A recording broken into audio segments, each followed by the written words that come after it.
the desk of the editor.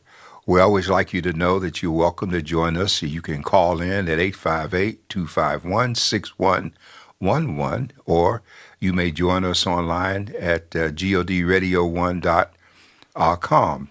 And we're here with Dr. Leonard Thompson of Mandate, who is our partner in this weekly adventure that we do.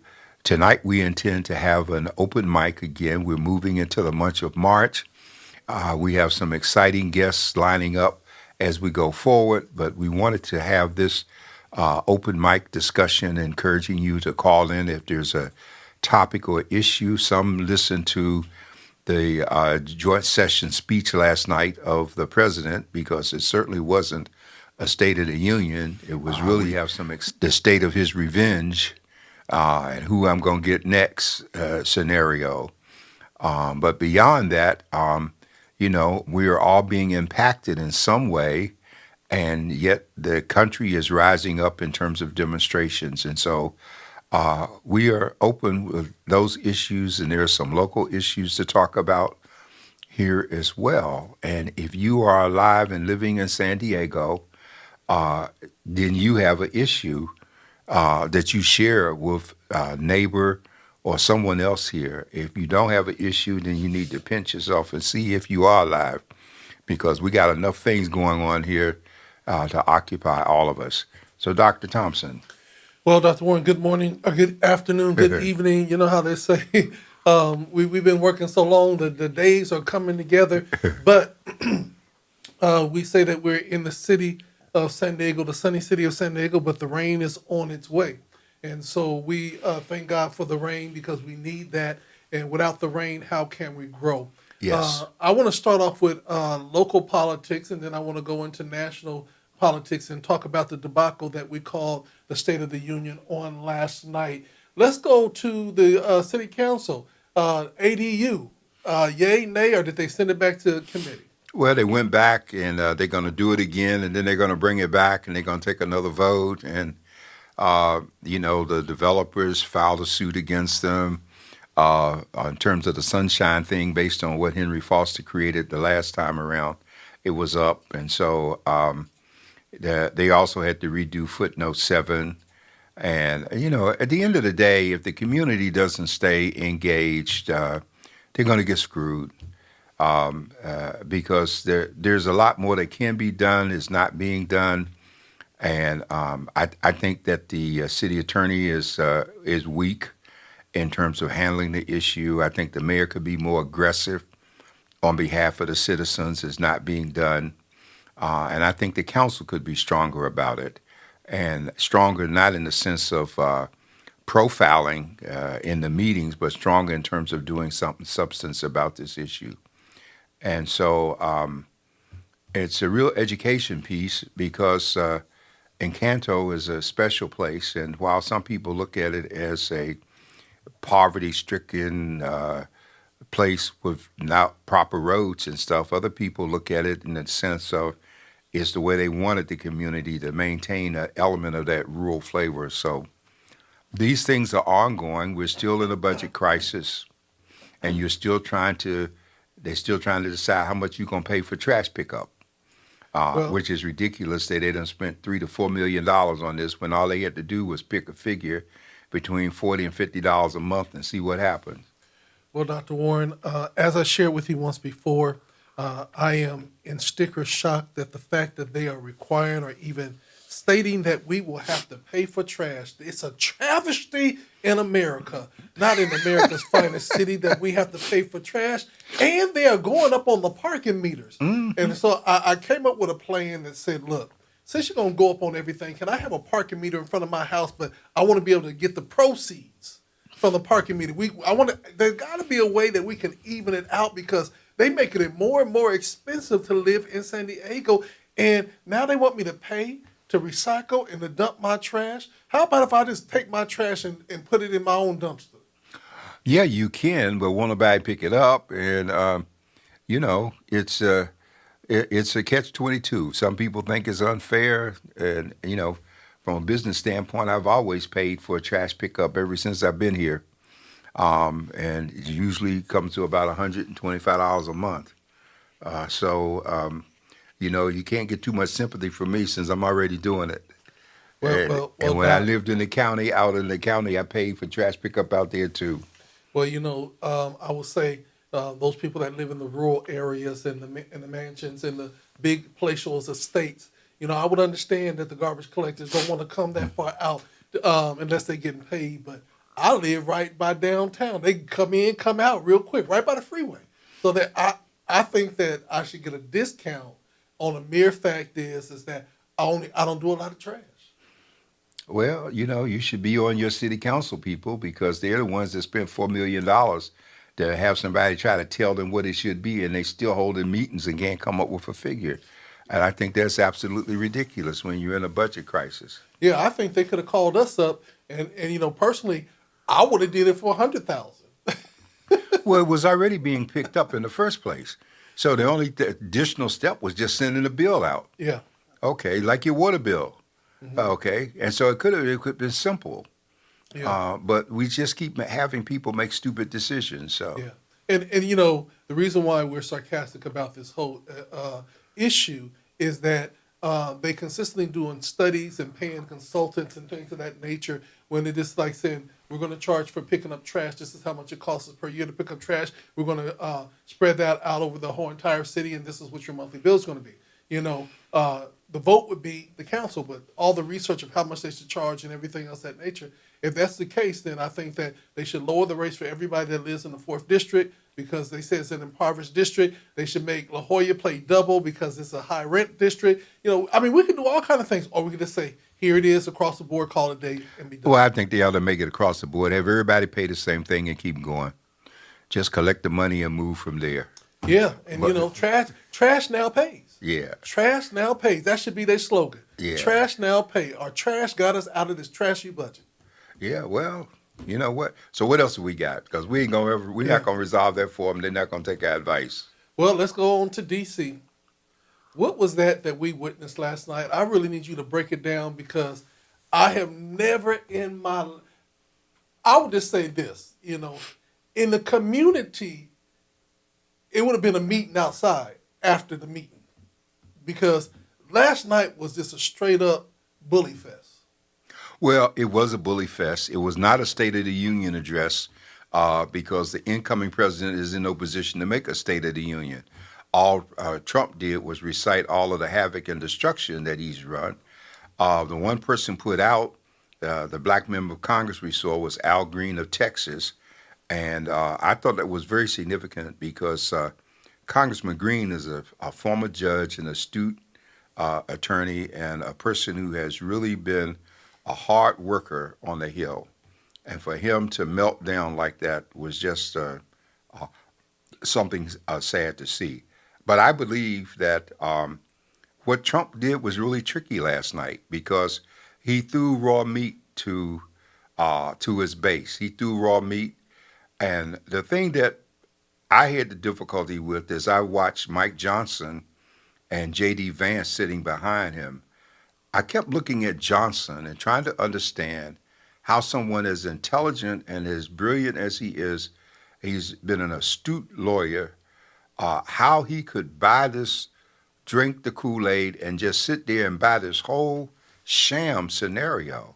And then to have Trump fall into the trap, we knew he would, when he mentioned that Elon Musk was over a department that Congress hadn't voted on or created, that the courts have been lied to about their very existence.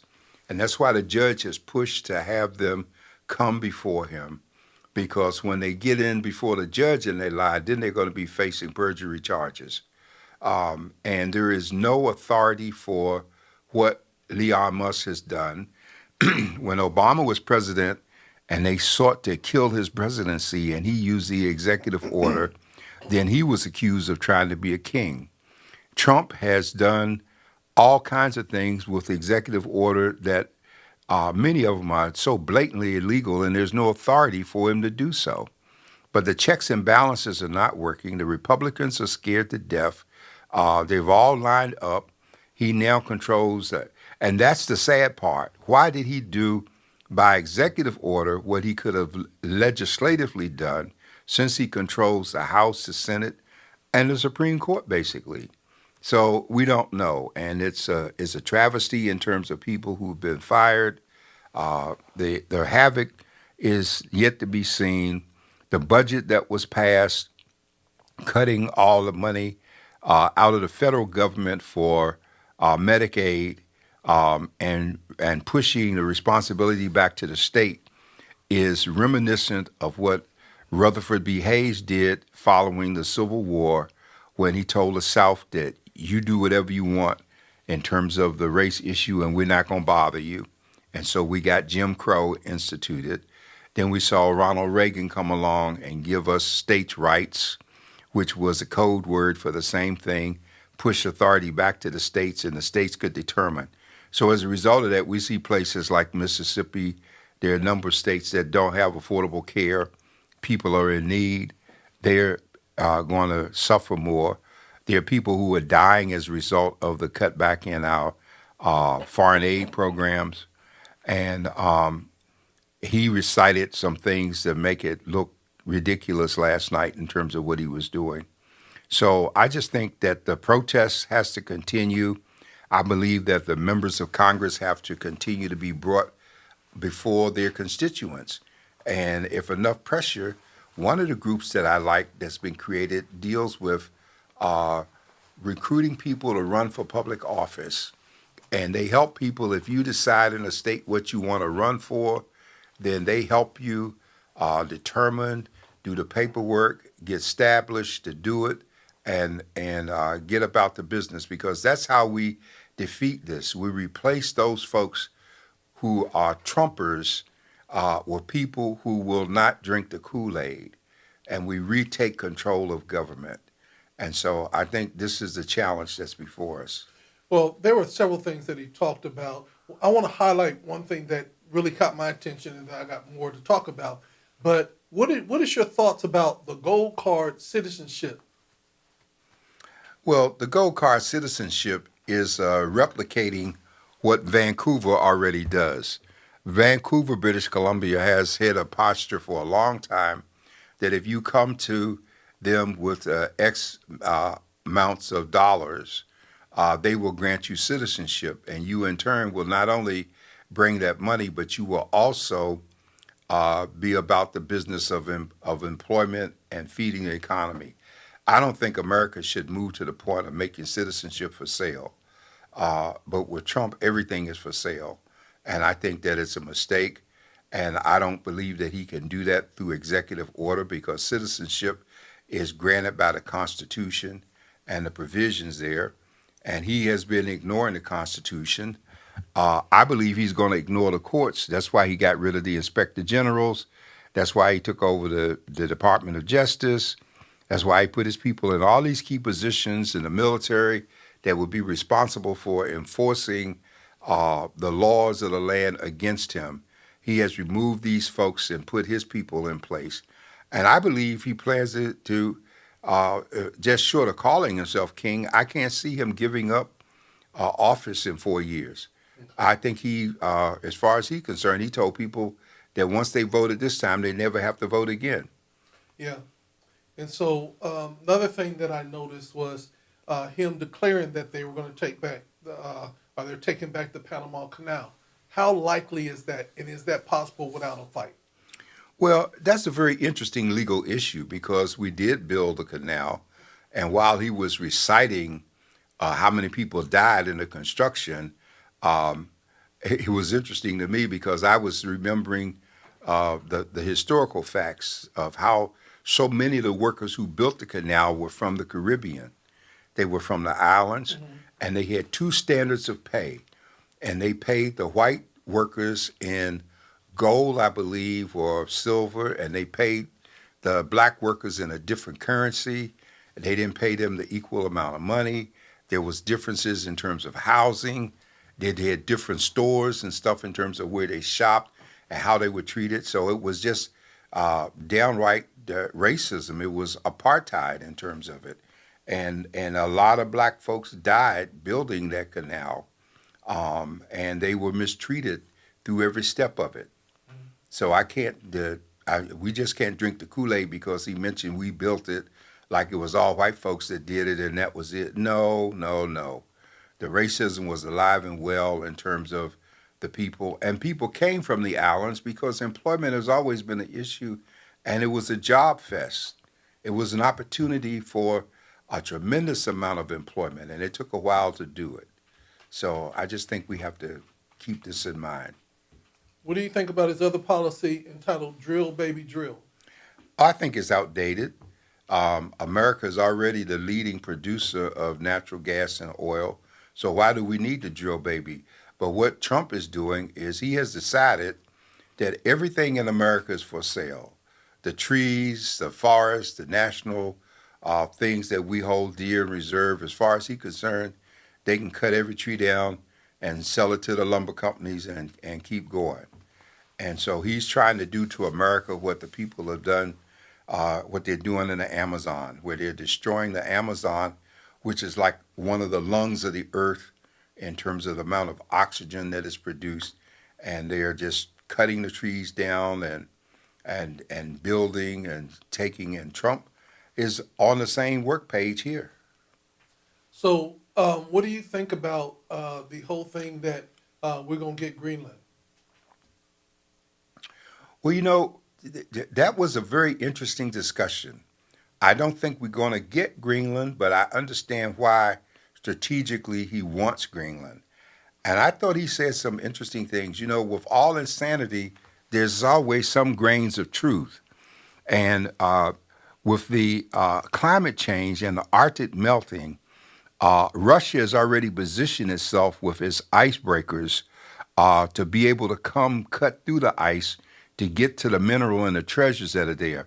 Russia has approximately 12 to 14, I believe it is, nuclear icebreakers, and America only has about 2. And so one of the things Trump said last night is we're going to restart building ships again. And so I thought on the one hand that was important. We haven't seen much shipbuilding since David Lloyd built that ship for the Navy here, which was a big thing in terms of it. And then he didn't get a second contract, even though he did an outstanding job of building that Coast Guard cutter, I believe it was. So that's a part of the issue that's on the table. And then Trump talked about putting an Iron Dome over America. And I thought that was a very interesting proposition because we helped put the Iron Dome over Israel, which stops most of the missiles that are come in there. And it's kind of strange when you think about it that we helped Israel get what we don't have to protect ourselves. And so I was reminded in listening to him that historically it's the Republicans who want to spend money in terms of defense. Democrats don't. The Democrats want to talk everybody to death and buy them off, but they don't want to get serious. And Republican governors, presidents always want to be more serious in terms of military buildup. The only question is where does the money come from? Because at the end of the day, all of this talk about cutting money is designed to make the $4 trillion available for the tax cut for his rich buddies. And that's the ultimate tragedy of this in terms of what Americans will pay for. You fired people from the Internal Revenue Service at a time that they needed more people just in terms of collecting and processing money. You're firing some 7,000 people from Social Security at a time that they needed more people. And some folks said that people almost didn't get paid last time until the court stepped in and said you have to do the checks. And so he wants to rob Social Security. He would like to privatize Social Security. He's trying to privatize the Postal Service, which is required under the Constitution, so he can't get rid of it. But he wants to stick it in the Department of Commerce. And it's going to end up being watered down.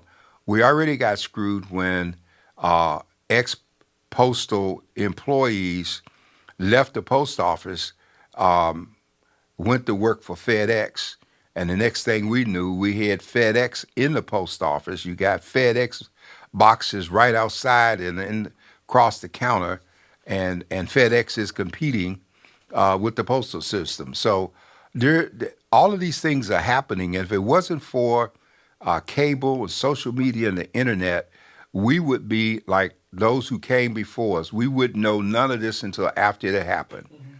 The beauty is we're able to watch it in real time and react.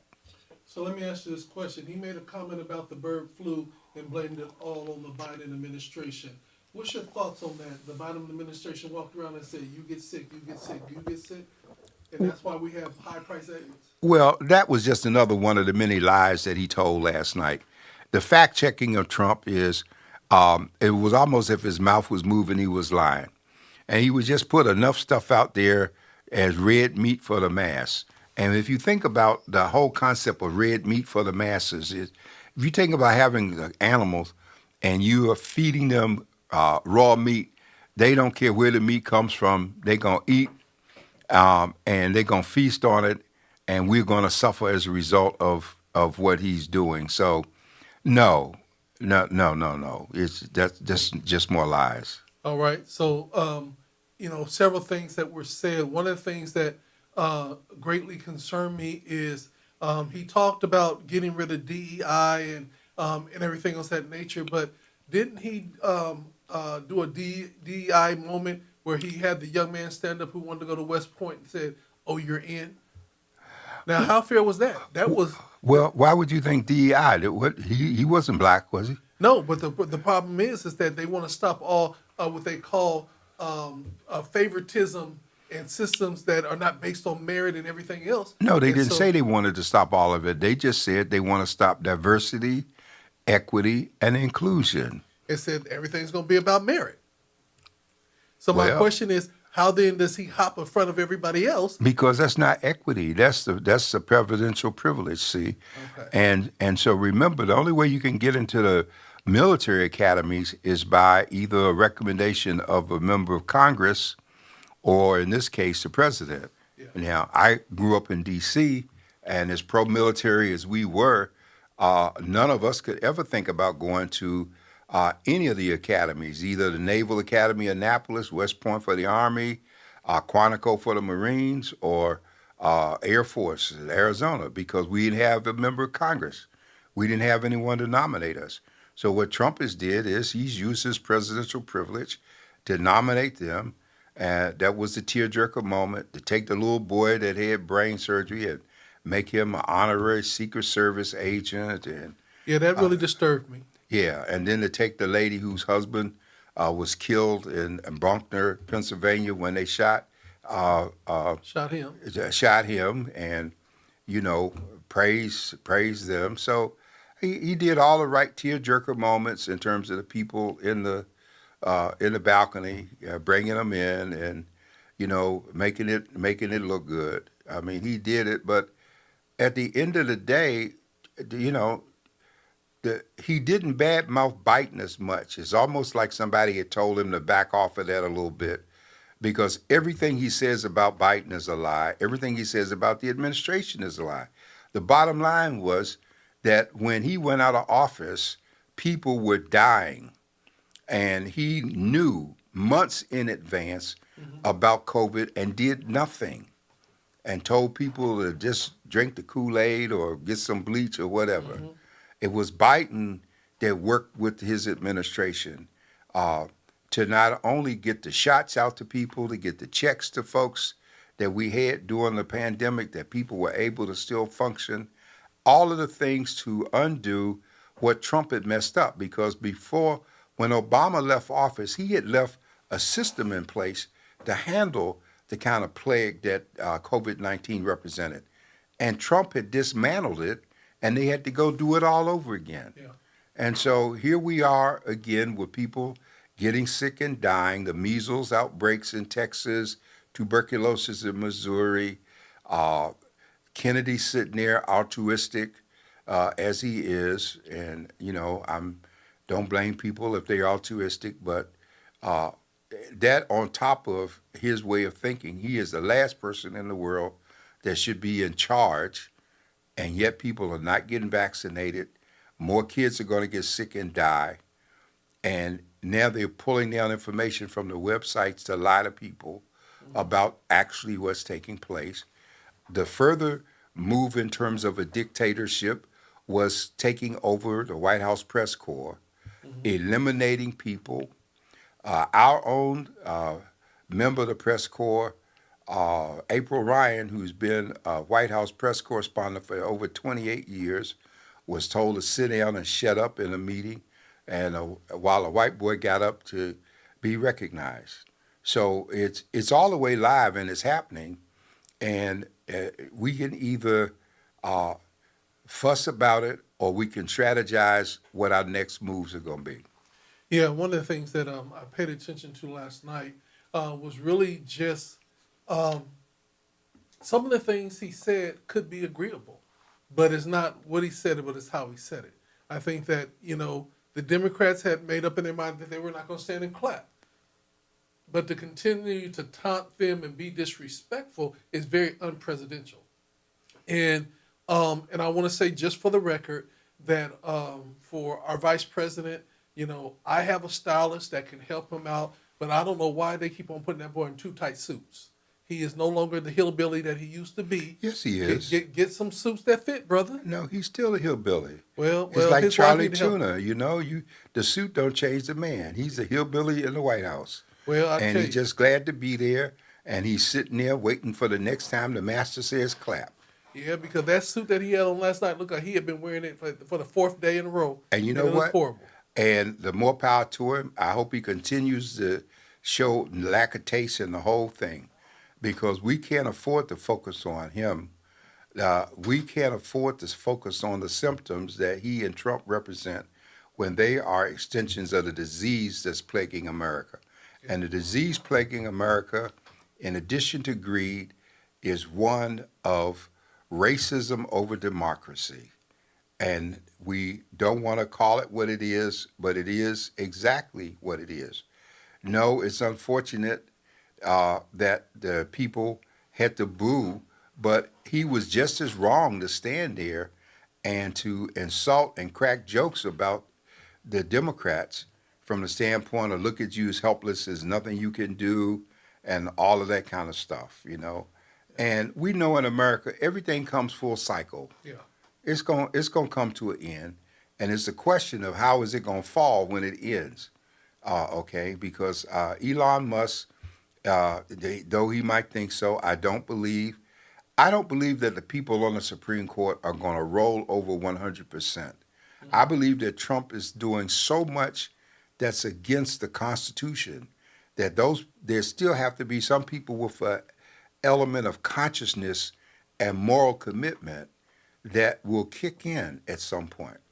And I think it's going to happen. I don't want to believe that we reached the point that we just kind of given up. Yeah. Well, at the end of the day, we have to be able to say, in the midst of some of the good, there's a whole bunch of bad. And I really believe that it has never been the nature of us as Americans is to be straight up bullies. Now, we might have been cunning. We might have made some backdoor deals, but just to straight up, it's like somebody said, well, I'd rather know that you're a racist than to guess if you're a racist. But what really disturbed me out of all that stuff, and I'm pro supporter of law enforcement, but it looked like last night he gave them an open ticket to do whatever they wanted to do, and if there's any retaliation, the person will go to get the death penalty. Well, and see, there's another example. First of all, he does not have the authority by executive order to do what he said. In every state, murder is a state issue.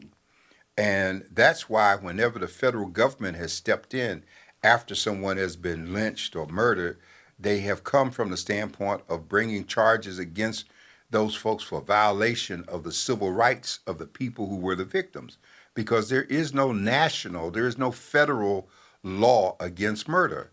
And so this is another example of trying to throw some red meat to the base and make people feel that it's okay. What it does, unfortunately, it encourages cops to feel that they can get away with doing more in terms of killing folks, like you're saying, and that possibly will happen because we've seen people get off. We saw the white boy get off who murdered the black man on the subway with a stranglehold. Well, he ended up getting invited to the White House after a white jury let him go. Well, if we're going to be mad about the white jury, let's remember, folks, we have a chance to be on juries and we turn them down. And why? Because economically, the juries are structured in terms of their per diem so that poor people can't afford to serve. And all of this is by design. Even in San Diego, the amount of money you get for serving on a jury in a day, you probably couldn't get 2 sandwiches downtown. But again, and you don't know how long you're going to be, and they used to let you off based on your job. Now they don't want to hear it. They bring you in there, and there's no excuse that you can. I'm amazed that in this place, they even have uh, uh, uh, city attorneys, district attorneys. They allow those people to serve on juries. Where I come from in D.C., you could not serve on a jury if you were a lawyer or you were in any of those judicial positions because the idea was you did not represent the peer group of the people and that you would muck up the whole process just in terms of who you were. Yeah. So a lot of things to be unpacked from last night's State of the Union or the State of the Depression of the Union. My last comment is, how legal is it for him to be involved with cryptocurrency and offering something from the United States? Well, that's a very important issue too, Dr. Thompson, because the official currency of the U.S., in terms of the Treasury Department being responsible over our currency, is what it is, and there's no room to put a substitute.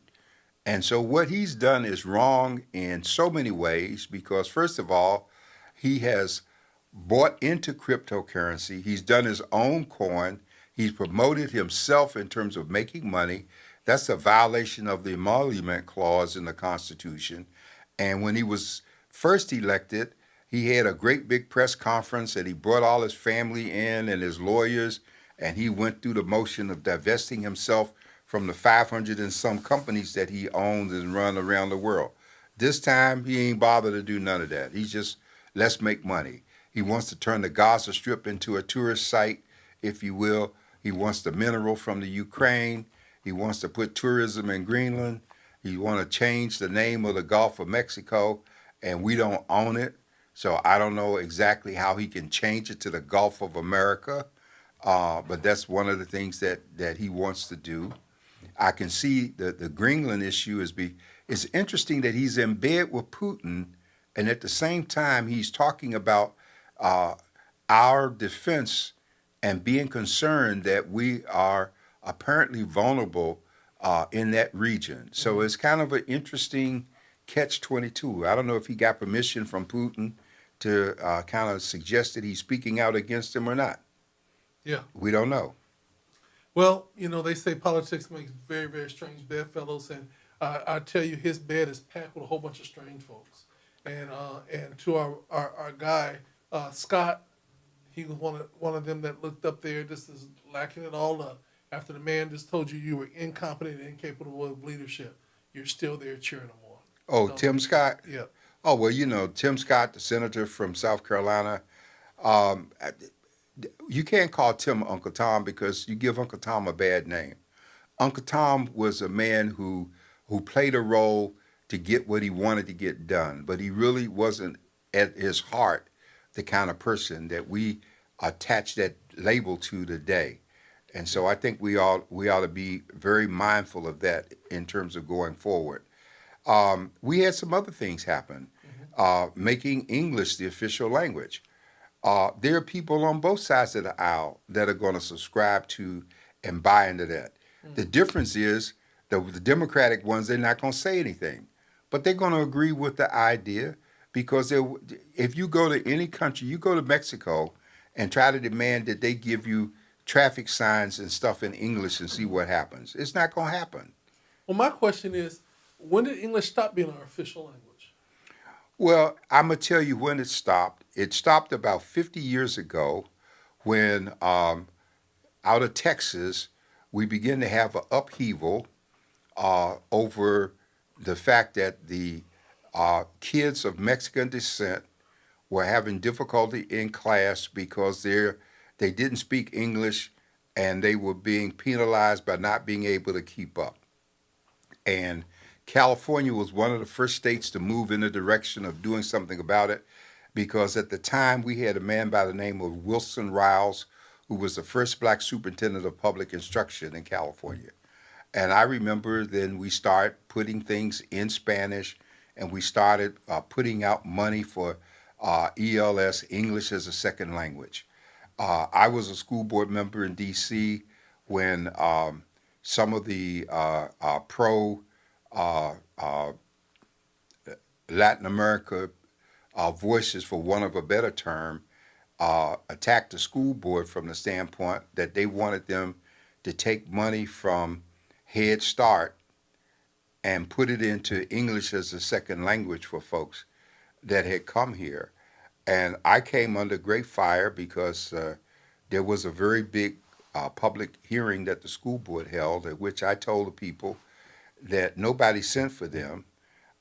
They could go back where they came from because we were not going to take money from people who were born here and who had citizenship and were entitled to those dollars to give to them to help them learn another language. Okay, so this has been a stormy history in terms of this. The Department of Education, eliminating it will have impact, if you will. It was back in 1973, I believe, when we used to have a Department of Health, Education, and Welfare. And then under Carter, we broke it off and created a Department of Education.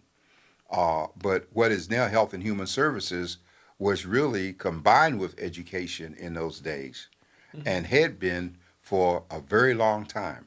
So a lot of us don't know the history of things, and we're hearing about stuff, and we don't know what happened or how it came about, and that's the plan. That's the plan with the book burning and the banning and the woke and all that stupid stuff that's taking place and telling you you We will can't not talk be about. woke no more. Yeah, you can't talk about color, and it's just one of those things.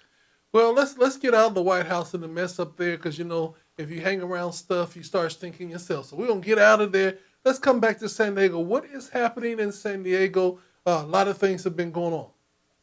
Well, we have a number of things taking place. Number one, educationally, people are concerned all over the country and here too, because they've had directives telling them how they have to cancel any programs that are DEI.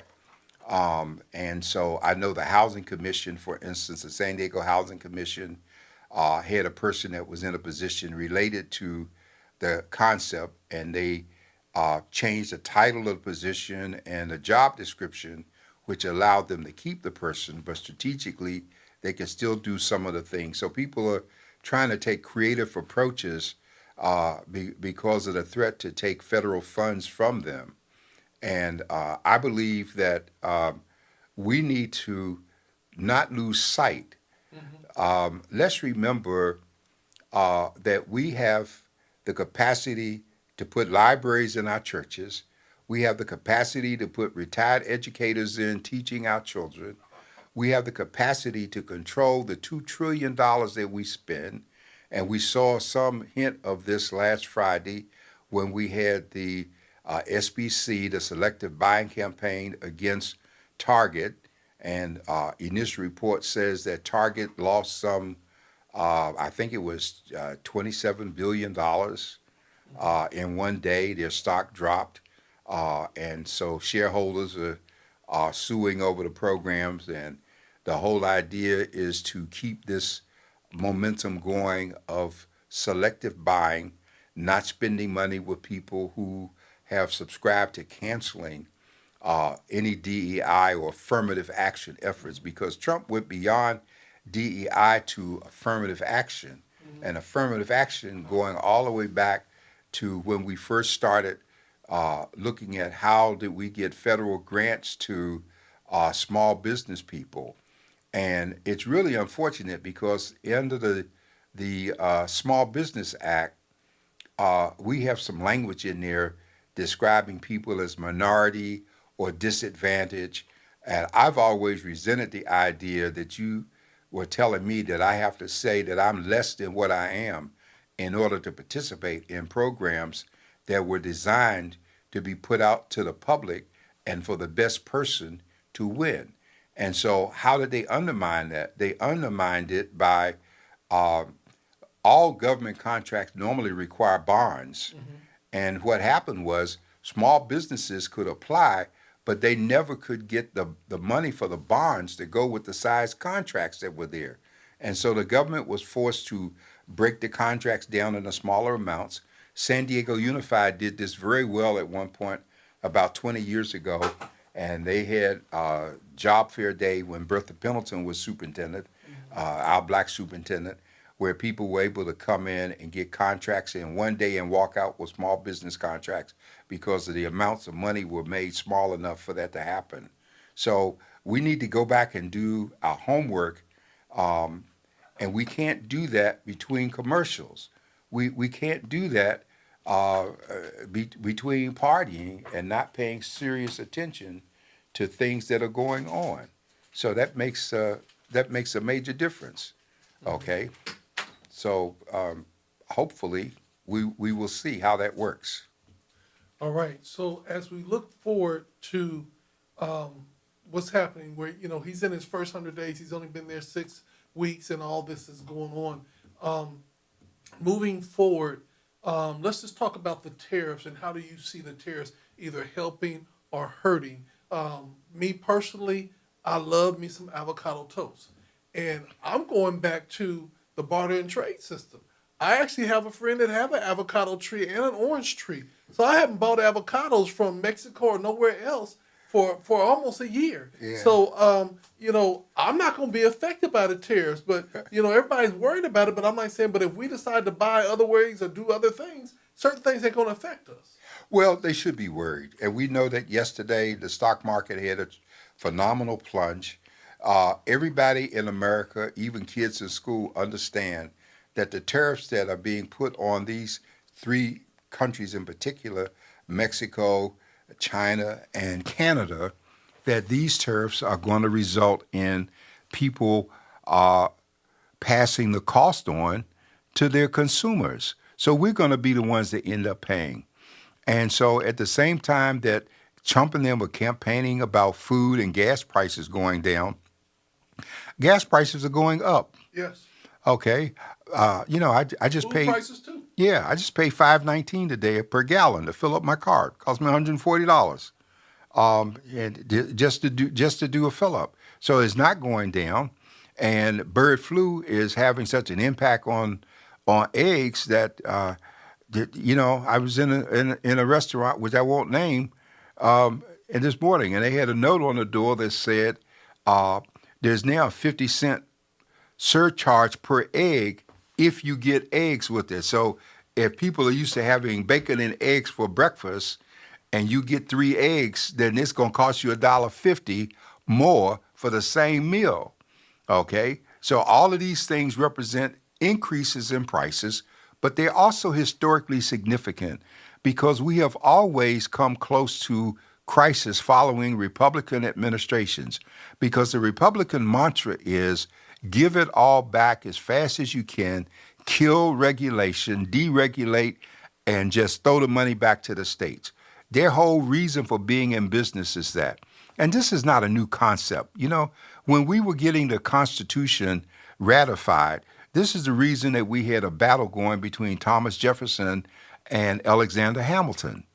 Because if we read the Federalist Papers, Hamilton was the one that was for the government in terms of people, and Jefferson, even though he wrote the Declaration and he was brilliant, but they were still about business first. And so now we have an opportunity with the $2 trillion we spend. We don't need to be making a whole bunch of speeches. All we need to do, stay out of McDonald's, stay out of Target, stay out of Walmart. Okay. Costco, we're talking each week about buying some from Costco. But if Costco doesn't come up with a plan that includes spending some money with our communities as a give back plan, and we're talking about that among our black papers in this country. because if people don't support our papers and you're supporting them, just think about what happens when we have Black Friday. Black Friday, I doubt if there's a black newspaper that gets an ad. And all of those inserts and things that are done, they go everywhere else because from their standpoint, see, Black Friday is not about the color black. Black Friday is about the difference between black representing surplus and profit and red representing a loss. And so that's what the whole concept is. So we need to do our homework. And if we do our homework, we won't be sitting around having an emotional knee-jerk reaction to what is being done. We will be planning alternative moves on the chessboards of economics and democracy. Now you're talking. Let's play chess. So what's our move, Dr. Warren? What's our move? Well, I've been advocating our move for probably the past 3 months. I talked about developing counter moves to Project 2025. We know what's being done. We understand so far over 100 cases have been filed, 100 lawsuits have been filed against all of the violations that have taken place. Those things are going to move slowly through the court system, but we need to keep on filing. We need to keep up the pressure, and the biggest pressure should be put on the Republicans that are in the House and the Senate.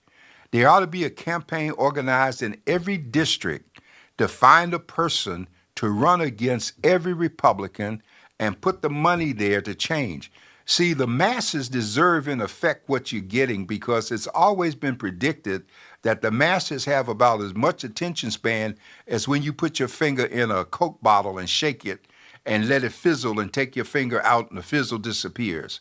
The fizzle is the reaction, and those who do long-range planning, like the Republicans did when they developed an altruism to take over state legislatures, and which they have done, and to take over the Congress regardless of how gerrymandering is addressed. They have the patience with a long-range plan because look at the last election. While y'all are marching, 50% of the people didn't vote. Hello? In this state, we didn't vote, and yet we had 12 Republicans running for office out of the 52 in the California congressional delegation. All we needed in the House was 3 more Democrats to take the House. So why didn't we vote? Yeah, and you know, that being said, did you hear anything about the Roland Martin counter address last night? A lot of people were tuned into that. No, I didn't. And you know, I salute Roland and Joy Reid. They're all doing these long 24-hour marathons, and people are getting on, venting about what's going on and making speeches, and we love to make speeches and we love to talk. But what is being done? You know, what we saw when Kamala Harris was given the baton to run for president, we saw people raise, in a 90-day period, $1 billion to support a candidacy. And she did her best in terms of it.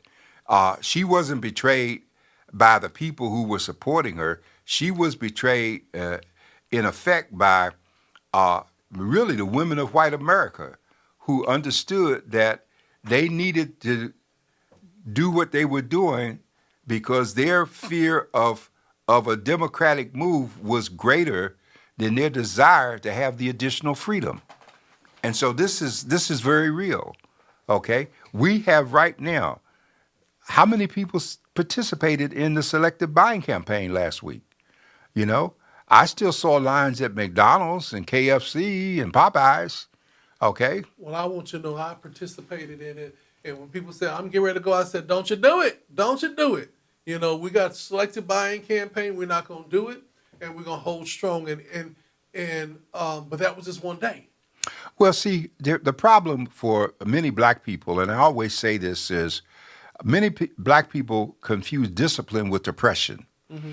And so because we were oppressed, anything that says we got to control what we do, we resent.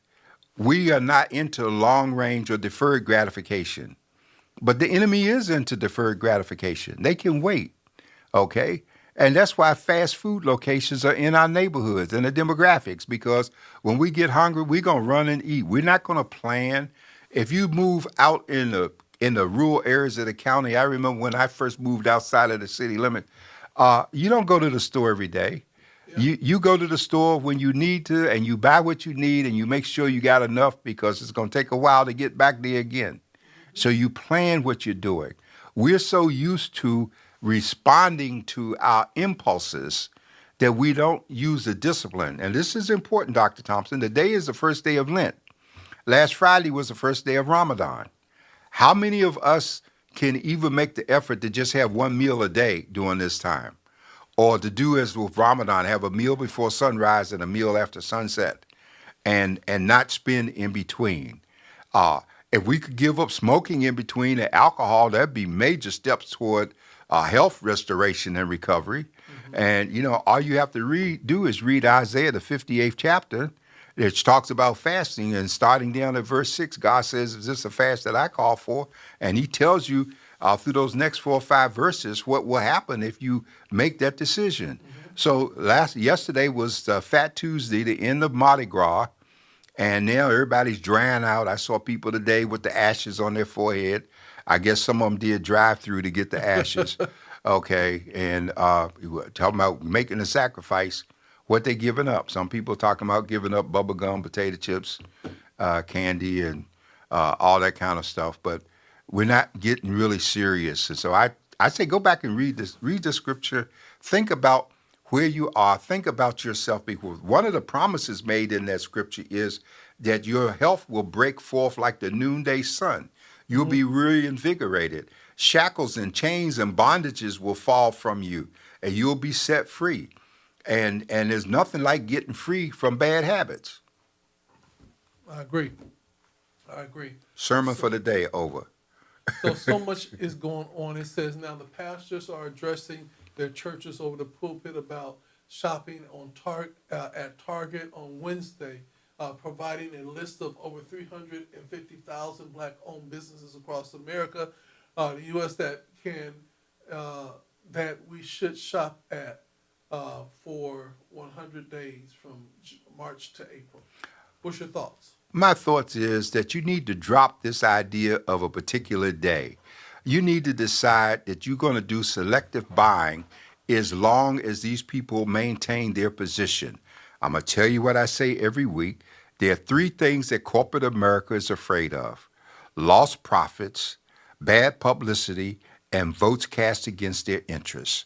And we have the capacity to implement all 3 elements against them by just stopping and thinking about how we spend our money and what we do.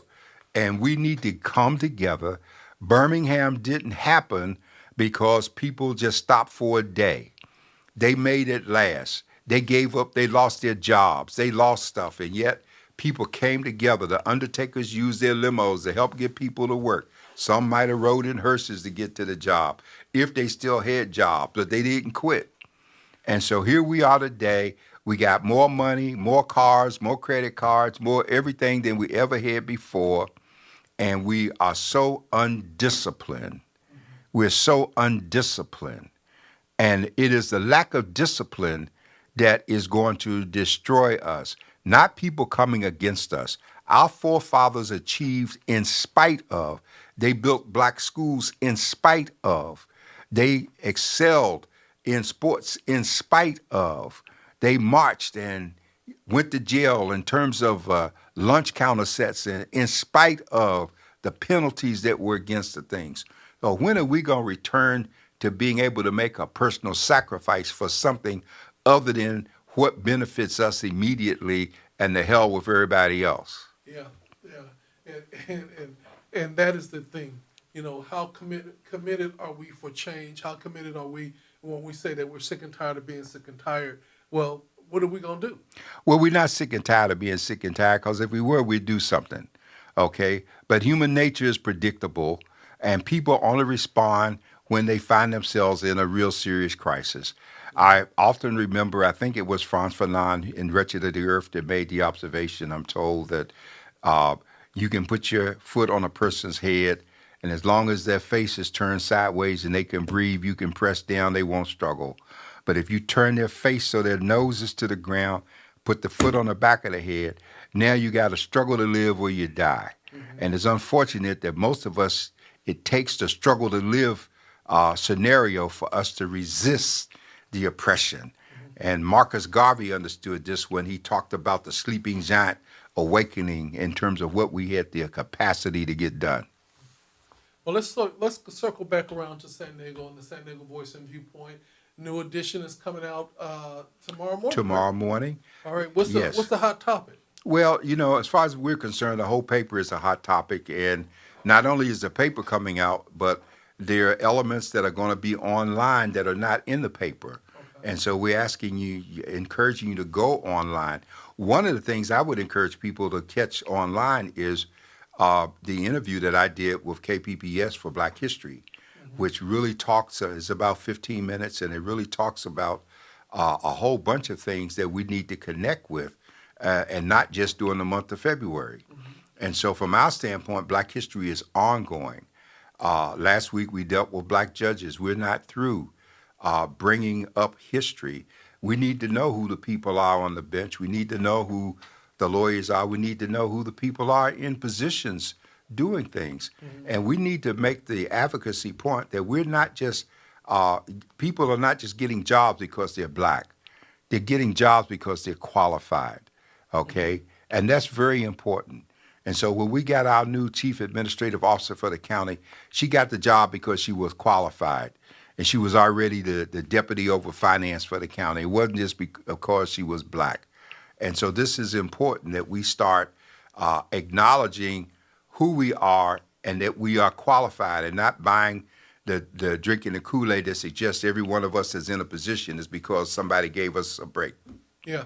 And one of the things I say, it's very hard, when you say that and you own the company or you work for yourself, these are the options, you know what I'm saying? If you feel like you can't work in corporate America because they don't know how to do certain things, then build your own corporate America and move forward.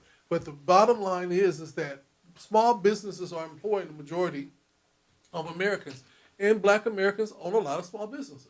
Well, we do. And I believe that if you're in business as we are, we have a very diverse staff across the board. We hire people based on their abilities and the job. I often tell my folks, I hire a Martian if he got a green card and can do the job. Doesn't matter where he came from. And but that's just a few of us that think that way. Okay? But I think we have tremendous opportunities. And I think with this scenario, we don't look at the glass as half empty. We look at the glass as half full. And so it's up to us to make the adjustments and fill the rest of it up. Well, Dr. Warren, we have come to the end of our show today. We want to keep on encouraging people to tune in, to write to the desk of the editor, write to the Voice and Viewpoint, and share your thoughts, concerns, so that we can hear how we can serve you better. Dr. Warren, we have a guest coming up very, very soon. We're not going to make the official announcement, but several guests that are going to be coming on. So we want you to stay tuned and continue to pray for us as we pray for you. Final words, Dr. Warren. Let's all be woke. Let's be awake. Let's return to being a people of prayer. Open your Bible if you get a chance and read 2 Chronicles 7:14. And let that be a launching point for you in terms of the scriptures. And if you feel unworthy, then circle around and read Psalms 51. And until then, keep God in your life and everything will be all right. Have a blessed evening.